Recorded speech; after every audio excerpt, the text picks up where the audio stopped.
Seringkali sangat mudah bagi kita untuk ketika kita worship bersama-sama, kita rasakan hadirat Tuhan. Tapi nanti ketika kita pulang, besok kembali ke dalam rutinitas, melihat masalah, sangat gampang kita nggak rasakan hadiratnya. Karena hadirat Tuhan nggak bisa sekedar hanya dirasakan lewat emosi dan perasaan. Betul, sesekali tersentuh emosi kita. Tapi hadirat Tuhan harus dinilai dengan iman, bahwa Dia tidak pernah sedetik pun tinggalkan kita.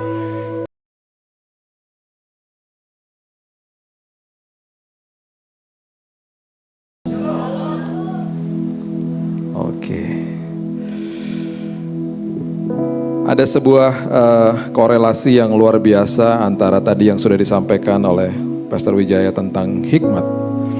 Hikmat itu ketika kita mengerti hikmat di dalam Tuhan, di dalam 1 Korintus 2 ayat 5 mengatakan, supaya iman kamu jangan bergantung pada hikmat manusia, ya, tetapi pada kekuatan Allah. Nah, kita masuk ke dalam tahun yang baru kemarin di tahun 2022, persisnya di tanggal 31 Desember, kita berdiri di sebuah pintu yang depannya tulisannya 2023. Dan kita akhirnya membuka pintu itu di tanggal 1. Kita tidak tahu apa yang ada di balik pintu itu. Bahkan kita sudah mendengar kabar-kabar yang tidak enak dan setiap tahun pasti prediksinya nggak enak. Akan ada ini, itu, dan lain sebagainya. Betul, prediksi-prediksi akan selalu ada karena memang semua hidup di dalam dunia yang tidak ada kepastian. Tetapi satu hal yang pasti ketika kita membuka pintu itu di tahun 2023 di tanggal 1 kemarin, Tuhan sudah ada di sana. Tuhan bahkan sudah ada di ujung tahun ini menyiapkan yang terbaik bagi kita. Jadi walaupun kita melihat ketidakpastian, bahkan sekarang tanggal berapa nih? 17 ya? Sudah 17 hari kita masuk dalam tahun yang baru ini, tetap kita nggak akan lihat ujungnya. Tapi satu hal yang firman Tuhan selalu katakan, tidak pernah sedetik pun Dia tinggalkan kita. Itu sebabnya jangan rasakan hadirat Tuhan ketika kita rasakan dengan emosi. Seringkali sangat mudah bagi kita untuk ketika kita worship bersama-sama, kita rasakan hadirat Tuhan. Tapi nanti ketika kita pulang, besok kembali ke dalam rutinitas, melihat masalah, sangat gampang kita nggak rasakan hadiratnya. Karena hadirat Tuhan nggak bisa sekedar hanya dirasakan lewat emosi dan perasaan. Betul, sesekali tersentuh emosi kita. Tapi hadirat Tuhan harus dinilai dengan iman, bahwa Dia tidak pernah sedetik pun tinggalkan kita. Pemazmur mengatakan di dalam Alkitab bahasa Inggris, when I am awake, you are still there. Ketika aku bangun, kau masih ada. Engkau masih ada. Jadi dengan kata lain Dia memberitahu kepada kita, sebelum aku tidur Dia ada. Selagi tidur Dia ada. Ketika aku bangun Dia masih ada. Karena Dia tidak pernah tinggalkan kita. Itu sebabnya ada korelasi yang luar biasa dengan sebuah pengharapan. Hikmat dengan pengharapan. Karena ketika kita masuk ke dalam tahun ini, pastinya kita berharap. Semua daripada kita, karena kita normal dan kita sehat, kita pasti berharap. Berharap kepada Tuhan. Nah, itu sebabnya Alkitab dengan jelas mengatakan di Amsal 24 ayatnya yang ke-14, firman Tuhan katakan, ketahuilah demikian hikmat untuk jiwamu. Perhatikan kalimat ini, hikmat untuk jiwamu. Jika engkau mendapatnya, jika engkau mengerti hikmat Tuhan, ketika engkau mengerti firman Tuhan, kebenaran firman Tuhan, maka ada masa depan dan harapanmu tidak akan hilang. Jadi berarti harapan kita akan sangat kokoh di dalam Tuhan kalau kita mengerti hikmat Tuhan. Nah, Paulus, dia menjelaskan sebuah prinsip pengharapan sangat detail. Tapi mungkin karena kita baca cepat-cepat, kita tidak tangkap apa yang Paulus katakan. Coba kita lihat Roma pasal yang ke-5, ayat yang pertama mengatakan begini. Ini sebenarnya perikop di mana Paulus sedang menjelaskan sebuah pengharapan kepada manusia, khususnya jemaat di Roma pada saat itu. Dia katakan begini, Roma 5 ayat 1, sebab itu kita yang dibenarkan karena iman, kita hidup dalam damai sejahtera dengan Allah oleh karena Tuhan kita Yesus Kristus. Paulus sedang memberitahu kepada kita, sosok pribadi yang kita berharap itu adalah sosok pribadi yang sudah diperdamaikan dengan kita. Ini penting loh. Karena seringkali tanpa kita sadari, Kita berharap kepada Tuhan, oke, betul kita berharap kepada Tuhan, tapi pengertian Tuhannya salah. Kita sering kali berpikir saya berharap kepada Tuhan yang sesekali berseberangan sama saya. Itu sebabnya akhirnya sebuah pengharapan itu akhirnya kandas di tengah jalan. Catat ini baik-baik. Pengharapan bukan sebuah tombol yang bisa dipencet on dan off. Ada masalah, langsung pencet on, berharap. Nggak bisa. Paulus sedang jelaskan dulu nih.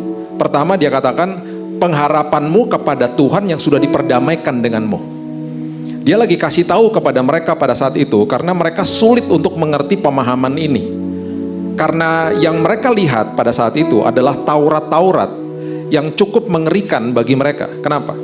Karena di zaman itu, di zaman Taurat di dalam perjanjian lama, yang masih kemudian dilakukan oleh beberapa dari mereka, adalah di mana mereka memiliki sebuah hari yang namanya hari pendamaian. Di mana sang imam besar masuk ke dalam ruang Maha Kudus, bayangin ya, itu di dalam pertama kali kan tabernakel Musa, kemah Daud, bait Allah 1 dan 2 didirikan Salomo, didirikan Zerubabel, direnovasi sama Herodes. Itu adalah lambang-lambang daripada kehadirat Tuhan. Nah, di dalam kemah dan kemudian sampai kepada bait Allah itu selalu ada pelataran, ruang kudus, ruang Maha Kudus. Nah, sekali setahun imam besar yang dulu pertamanya imam besar Harun, dia masuk tuh ke ruang Maha Kudus. Ironisnya ruang Maha Kudus adalah ruangan yang paling mengerikan juga.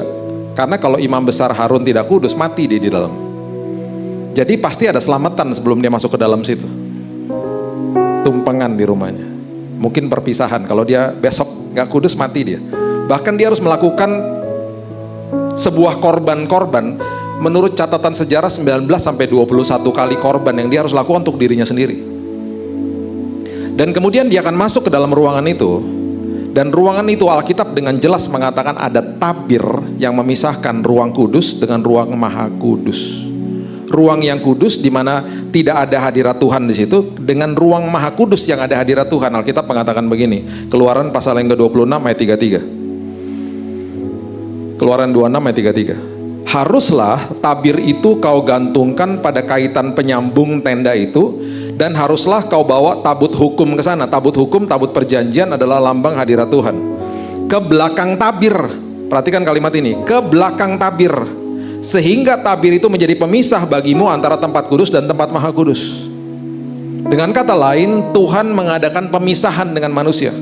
Kenapa? Karena Tuhan konsekuen dengan apa yang dia katakan kepada manusia pada awalnya. Kalau kamu makan buah ini, engkau akan pasti mati. Mati fase pertamanya adalah dipisahkan dari hadirat Tuhan.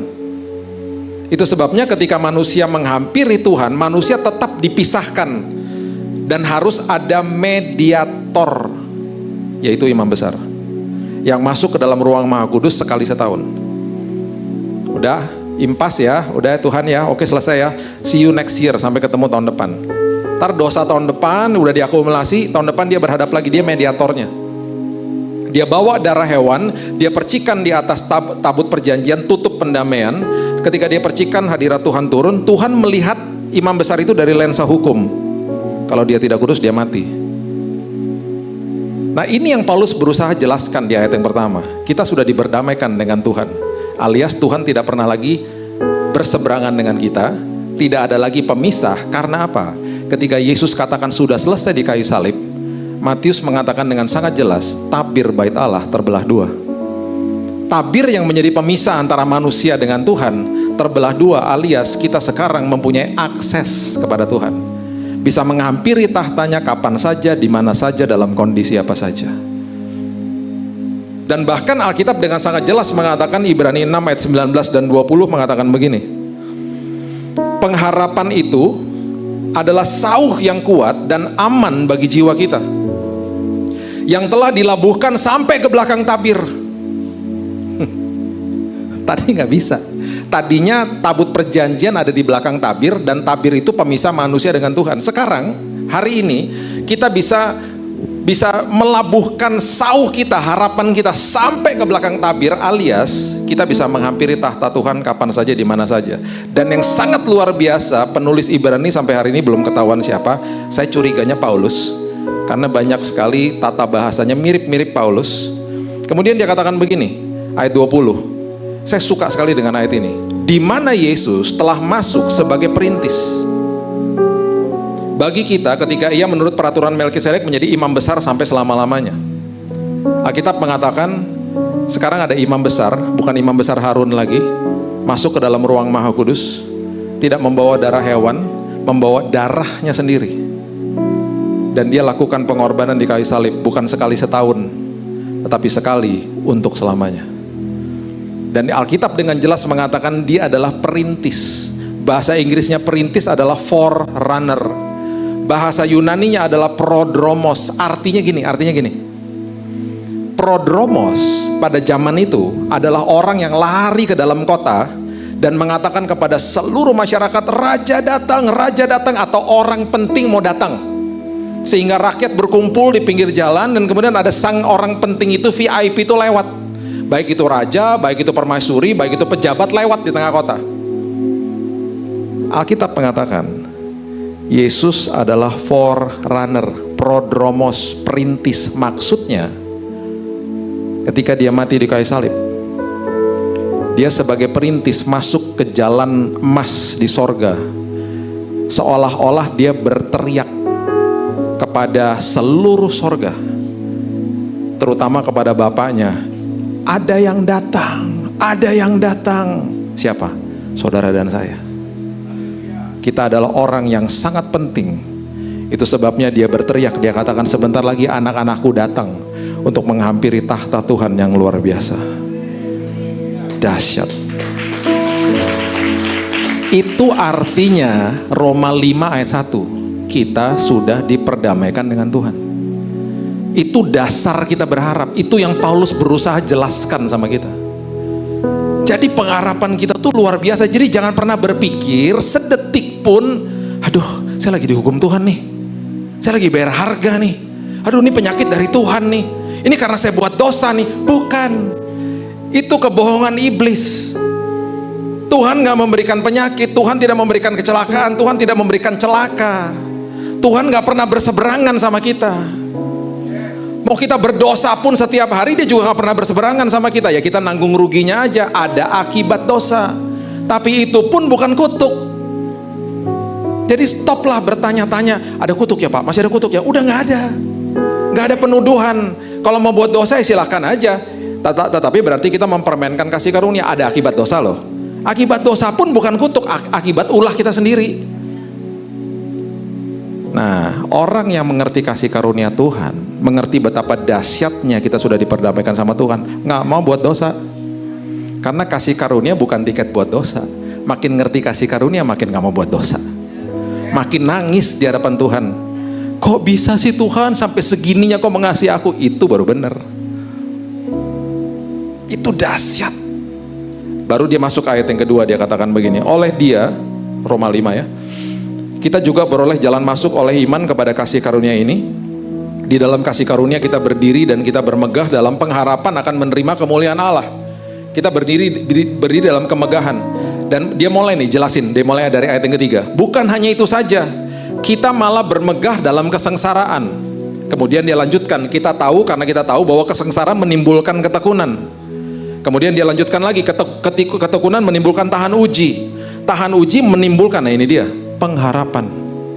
Terus dia sambung, pengharapan tidak mengecewakan karena kasih Allah telah dicurahkan dalam hati kita oleh Roh Kudus yang telah dikaruniakan kepada kita. Ini yang dia berusaha jelaskan. Kita berharap kepada Tuhan yang tidak pernah berseberangan dengan kita.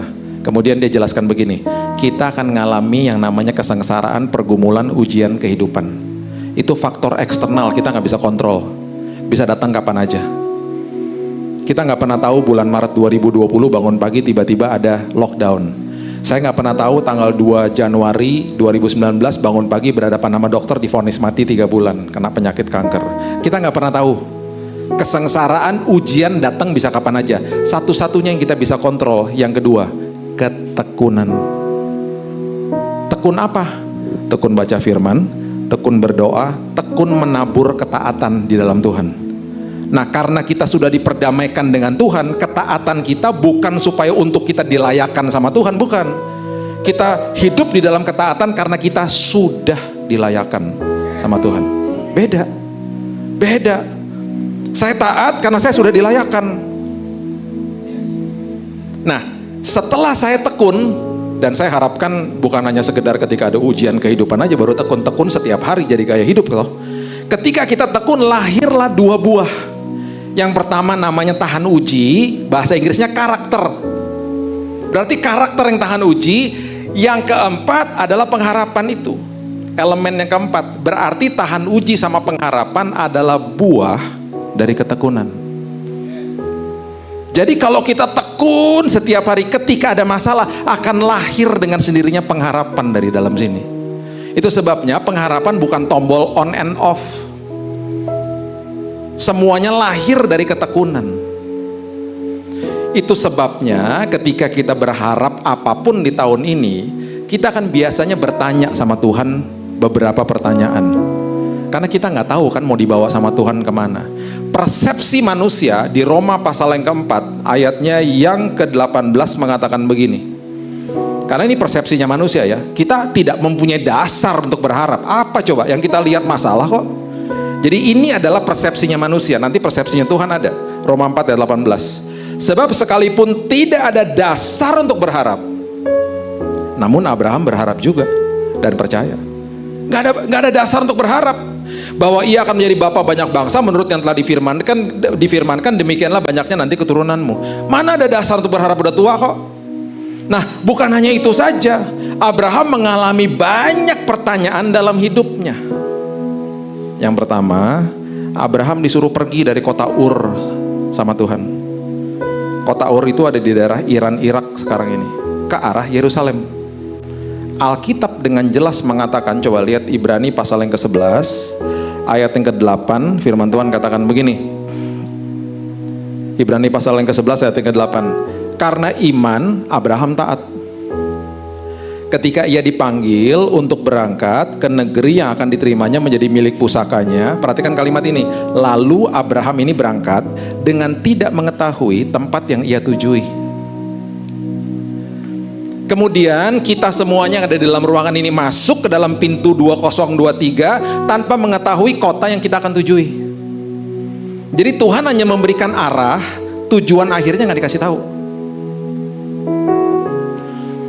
Bayangin Abraham orang kaya, it's a logistic nightmare. Dengan semua barang dia berangkat, keluarga dan staff dan krunya nanya dong sepanjang perjalanan, mau kemana bos? Nggak tahu. Gue cuma tahu ke situ doang sih arahnya. Bos, halu kali bos. Enggak, beneran kok. Tuhan suruh ke situ. Ya tapi kemana? Gak tahu.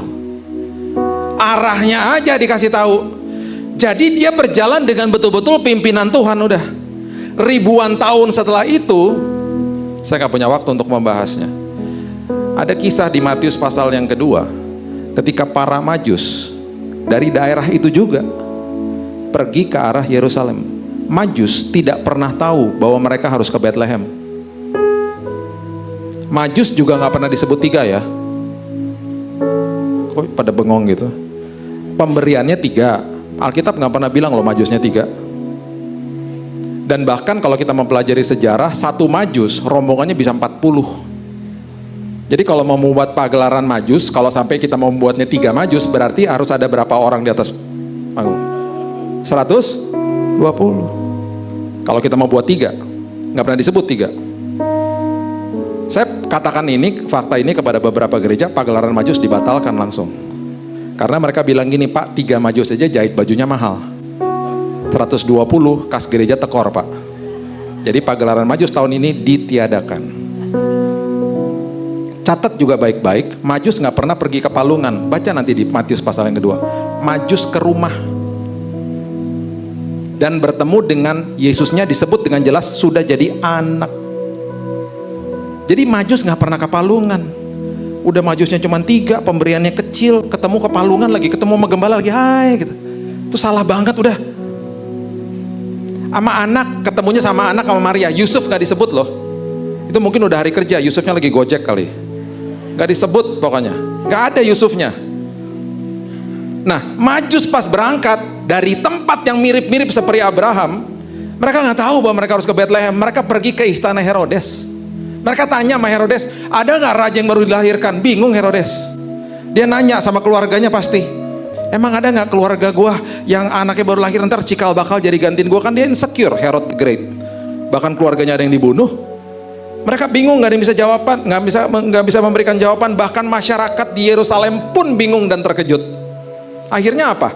Mereka cari ahli Taurat. Sama Herodes dipanggil ahli Taurat. Coba kamu buka tuh gulungan-gulungan kitab para nabi dan kitab-kitab zaman dulu.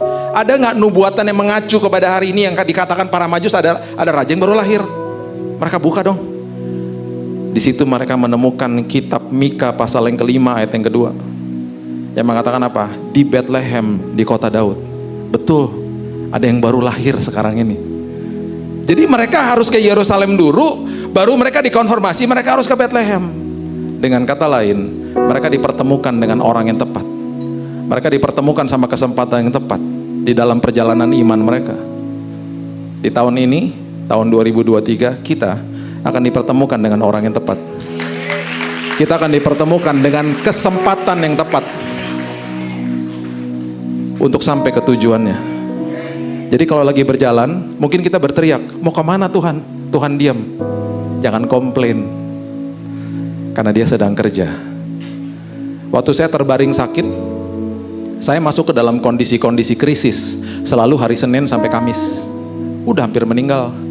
Mata udah putih, sepsis, panas 41 derajat, darah udah habis. Darah putihnya 0. Setiap kali anak saya waktu itu yang pertama datang ke kamar saya karena dia belajar, karena dia sedang menghadapi ujian akhir SMA, dia selalu datangnya Jumat, Sabtu, Minggu. Jumat, Sabtu, Minggu kalau dia datang, dia bawa bangkelannya, dia tuh bawa tasnya segala macam, dia belajar di samping saya. Belajar, ketiduran sepanjang hari di situ. Kok bisa? Jumat, Sabtu, Minggu saya dalam kondisi oke-oke aja. Nanti dia pulang hari Minggu, setelah 3 hari berturut-turut datang, Seninnya begitu lagi, kolaps lagi, kejang-kejang. Sampai udah beberapa kali kelihatannya kayaknya udah mau lewat udah. Mata udah putih, mau dimasukin ICU, dan itu terjadi berkali-kali. Nanti pas hari Jumat dia datang lagi, oke lagi.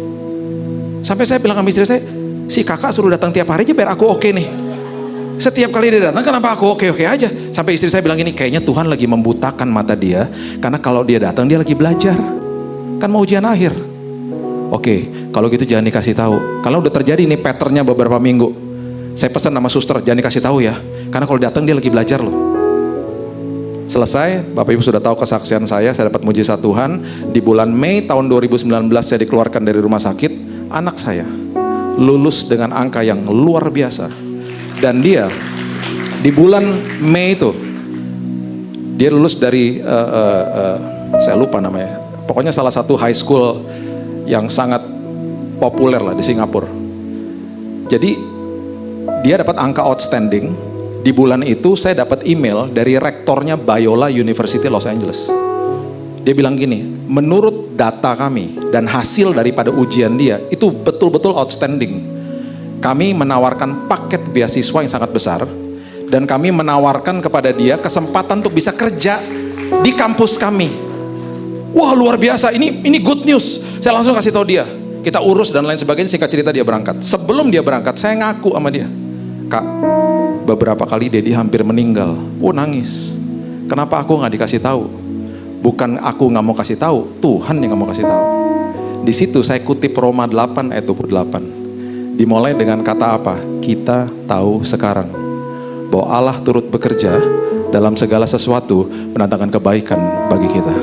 Sekarang tuh kapan? Sekarang setelah udah lewat semuanya. Kita tahu sekarang bahwa Allah turut bekerja dalam segala sesuatu mendatangkan kebaikan. Jadi nanti di ujung tahun ini semua akan deklarasi hal yang sama. Aku tahu sekarang bahwa Allah turut bekerja mendatangkan kebaikan bagi aku.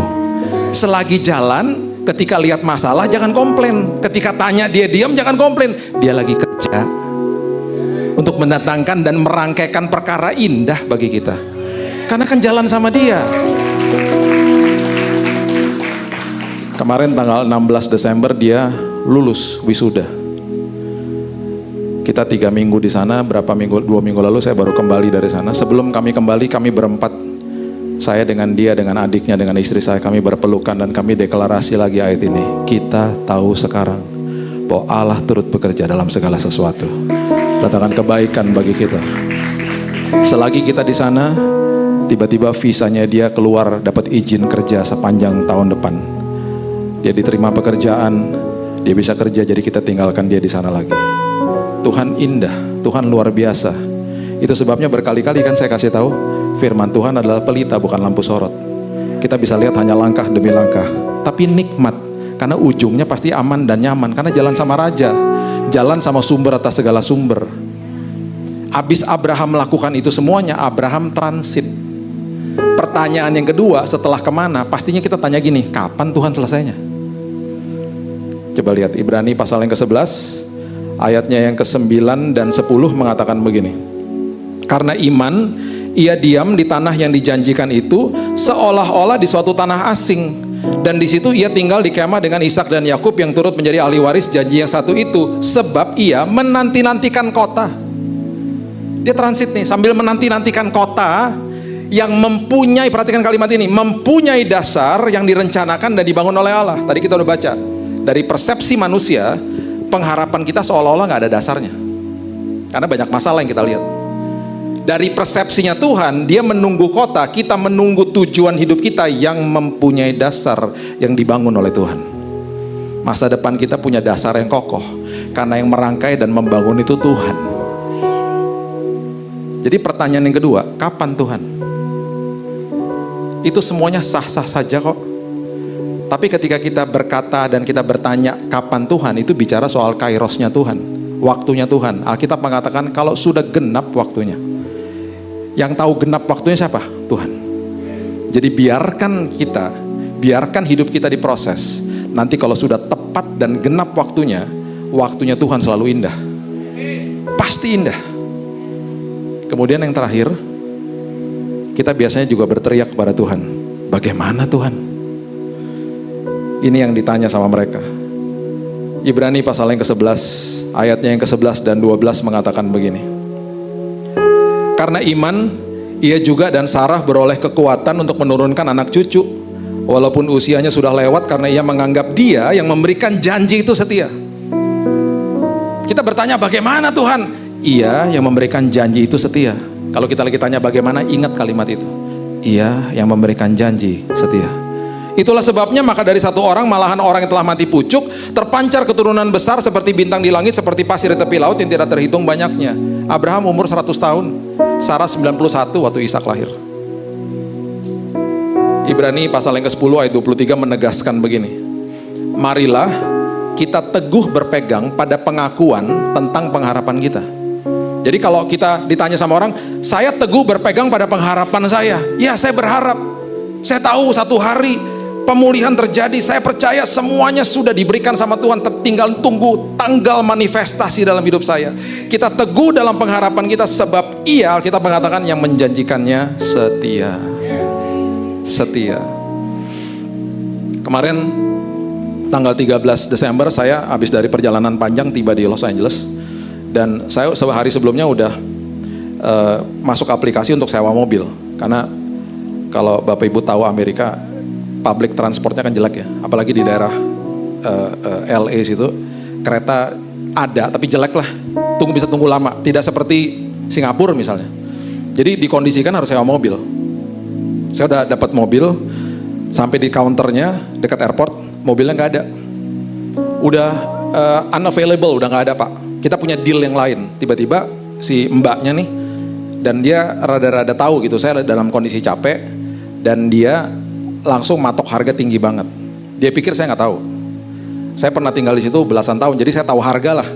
Tiba-tiba dia bilang gini, sehari $200. Hah? $200? Anak saya juga dampingin saya, dia bilang mahal banget.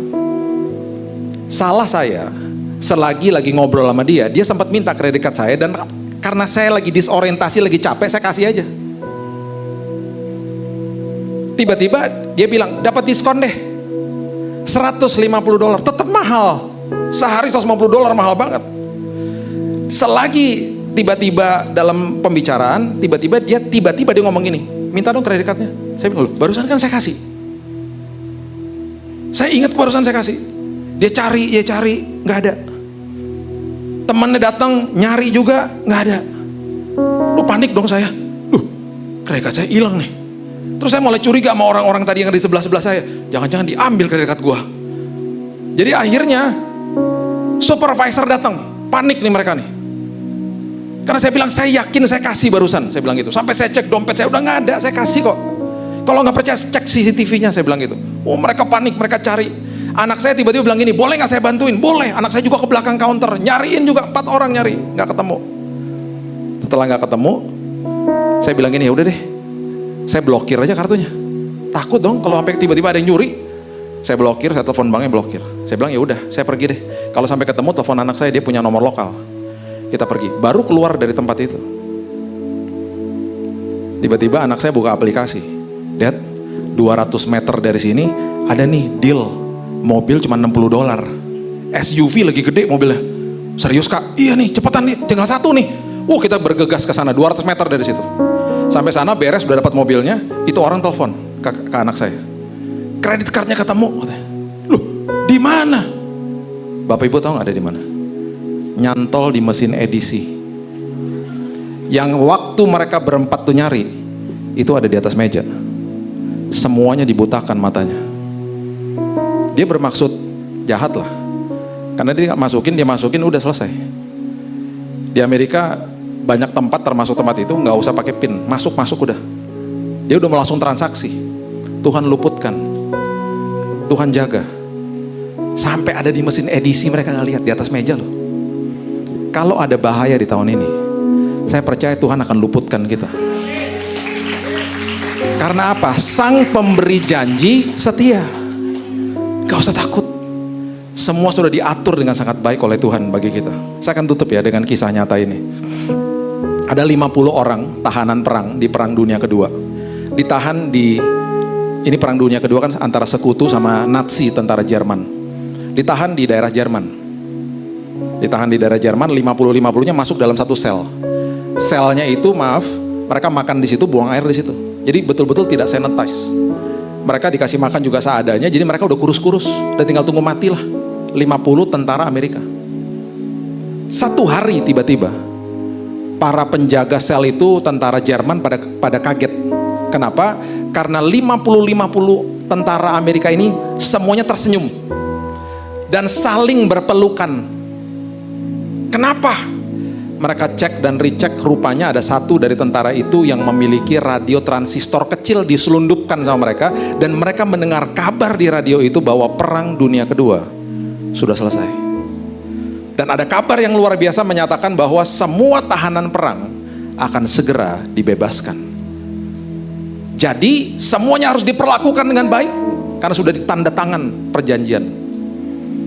Pertanyaan saya, ketika mereka tersenyum, ketika mereka saling berpelukan, apakah mereka sudah bebas dari selnya mereka?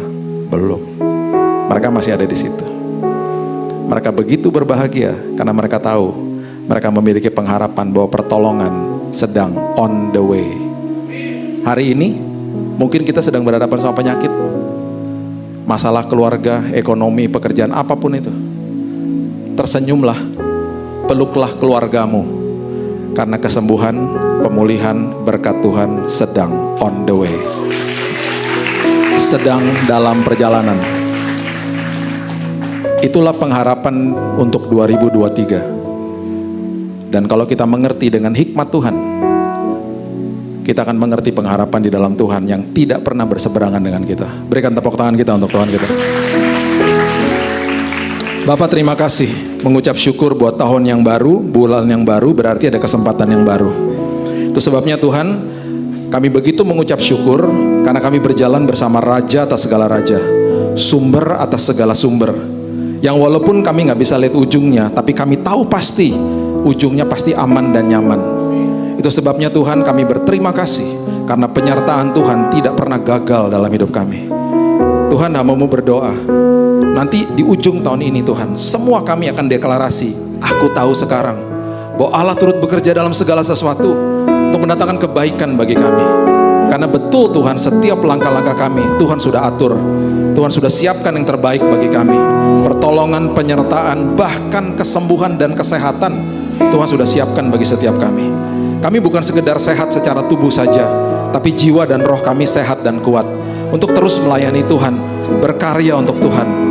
Terima kasih Bapa. Amamu stop sampai di sini, tapi firman Tuhan terus berkumandang dalam hati kami. Dalam nama Tuhan Yesus, kami berdoa dan mengucap syukur. Kita sama-sama katakan, amin. Tuhan berkati.